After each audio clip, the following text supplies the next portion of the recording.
Halo semuanya, perkenalkan kami dari Manajemen Bisnis Pariwisata mata kuliah Antropologi dan Sosiologi kelompok 1. Hari ini kami mau melakukan kegiatan pasif di Museum Indonesia yang berada tepat di Taman Mini Indonesia. Penasaran kan kalian ada apa aja di dalamnya? Ayo ikut kami semua masuk ke dalam. Let's go. Ikut aku yuk untuk melihat cerita di balik topeng Nusantara. Di Indonesia, topeng sudah ada sejak zaman dahulu, bahkan sebelum masuknya agama-agama besar. Awalnya, topeng digunakan dalam ritual adat, lalu berkembang jadi bagian dari seni pertunjukan, seperti tari dan teater. Di daerah seperti Bali, Jawa, dan Kalimantan, topeng punya ciri khas masing-masing. Bukan cuma hiburan, tapi juga simbol nilai kehidupan dan kepercayaan masyarakat. Hingga sekarang, topeng tetap menjadi warisan budaya yang terus dilestarikan. Di lantai 1 juga ada namanya Peta Citra Indonesia yang panjangnya lumayan. Di sini juga ada alat-alat musik tradisional dari berbagai daerah. Di sebelahnya juga ada ukiran dan wayang dari berbagai daerah, baju adat tradisional. Terus juga ada senjata tradisional juga. Dan di sini perhiasan-perhiasan. Selanjutnya kita beralih ke lantai 2. Nah, di lantai 2 ini adalah Galeri Tenun Nusantara. Isinya ada berbagai macam baju adat dari berbagai daerah. Di antaranya ada Sunda, NTT, Jawa, Papua, dan Gayo atau Aceh. Setelah itu lanjut di sini ada koleksi kain tenun yang sangat indah dan setiap motifnya punya makna dan cerita, mencerminkan budaya serta kehidupan masyarakat di daerah aslinya.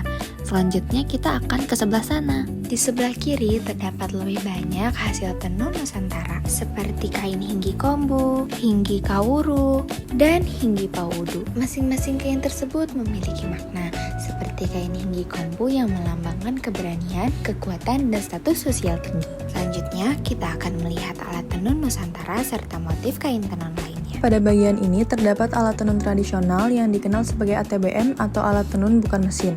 Alat ini telah digunakan sejak lama dalam proses pembuatan kain di Indonesia. Melalui penggunaan alat ini, proses menenun dilakukan secara manual dan menuntut tingkat ketelitian serta keterampilan yang tinggi. Hasil dari proses tersebut dapat diamati pada berbagai koleksi kain berikut. Setiap kain memiliki motif, warna, dan pola yang beragam yang tidak hanya berfungsi sebagai elemen estetika, tetapi juga mengandung makna simbolis dan mencerminkan identitas budaya dari masing-masing daerah. Mari kita beralih ke lantai 3. Saat naik, langsung terlihat patung pohon yang menjulang sangat tinggi. Ini adalah patung pohon Hayat, sang pemberi kehidupan bagi umat manusia. Ayo kita lihat lebih jelas. Dalam mitologi, pohon ini digambarkan selalu hijau, indah, dan penuh kemakmuran. Bahkan dianggap suci seperti Kalpataru di India. Di Museum Indonesia, pohon hayat berbentuk karya tembaga besar terinspirasi dari gunungan wayang yang menjadi penutup pameran sekaligus mengajak pengunjung untuk merenungkan kehidupan dan bersyukur. Selanjutnya kita akan ke bagian perencanaan IKN. Ini adalah bagian paling akhir dari Museum Indonesia, yaitu sejarah pembangunan IKN, Ibu Kota Nusantara. Di sini dijelaskan mengenai pembagian wilayah perencanaan dan tahap pembangunan IKN hingga 2045. Dan tada! Miniatur IKN. Fun fact-nya, ini terbuat dari bahan daur ulang seperti kardus dan bambu. Selanjutnya, bagian paling akhir mengenai ibu kota negara. Di sini dipaparkan mengenai 5 transformasi berbudaya ibu kota negara. 1. Bekerja, 2. Bermobilisasi, 3. Bermukim, 4. Berbangsa dan bernegara, dan 5. Melestarikan alam. Kunjungan wisata ke Museum Indonesia di kawasan TMII bisa dikaitkan dengan beberapa konsep dasar dalam antropologi. Berikut penjelasannya.